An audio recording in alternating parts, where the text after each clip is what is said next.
7 months ago, gosh, it's already been 7 months. 7 months ago, I put Superfly against Battleglide VR, but that wasn't really a good comparison because Superfly is a superhero simulator, while Battleglide is a Spider-Man simulator. I then made the same mistake with Battleglide and Project Demigod, another superhero simulator.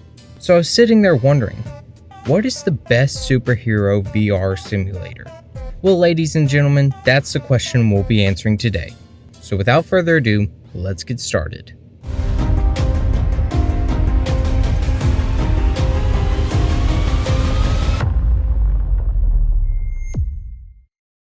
I'll start by comparing powers both games have, and picking which game does the power best. Then I'll pick which game has the better array of powers, and then I'll give my final thoughts. Both games have a fire ability, and both games allow you to fly using the fire, and both games have a fire explosion. But I think Project Demigod's fire is better, for a reason I mentioned in another video. Basically in Superfly, you fly in the opposite direction of where you aim the fire, making it very difficult to actually do damage with it. This is also how Demigod's fire works, but it has an option to change the thrust to flamethrower, meaning you won't fly away while using it. The second power both games have in common is super speed. Now I was having trouble deciding which game did it best because with Superfly you move in the direction of your hands, and with Demigod you move in the direction of your joystick. And for some reason that makes it harder to control than Superfly's speed system. I honestly can't decide if that's a good thing or a bad thing, because on one hand, with Superfly you'll get a nice and easy way to run around the city, but with Demigod there's a bit more practice and skill needed, which you might like. So I ended up putting this one down as a tie. On to the next one. Lightning is not usually a superhero's power, but is most known for Electro, a supervillain.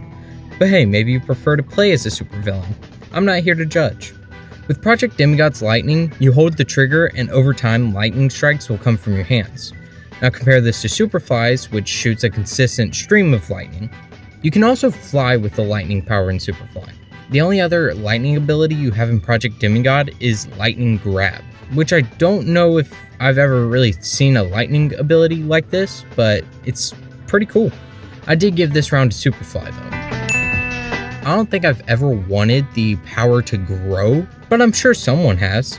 I'm not going to spend too much time on this power, because after watching both games for a second, you'll know which one I chose. Out so late.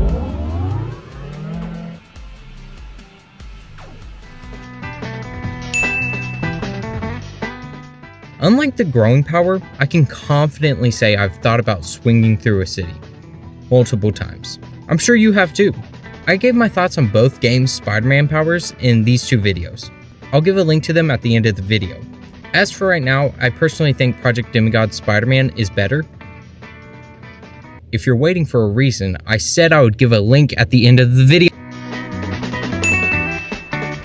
That's it for the powers both games have. Now I'll decide which game has a better selection of powers. Well, I'm gonna save Superfly, because you have powers such as telekinesis, portal creation, Frozone's powers, teleport, and wings.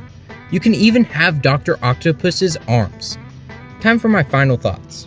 While I do think Superfly has the better powers, that doesn't necessarily mean I think it's a better game.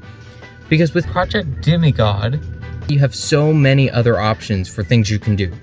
You have more options for villains, so many locations, even mods. So I do personally think Project Demigod is the better game. But it can all come down to the price, because Project Demigod is around $20, as Superfly is around $15. Those are my thoughts on the two games. I hope you enjoyed, and I hope to see you next time.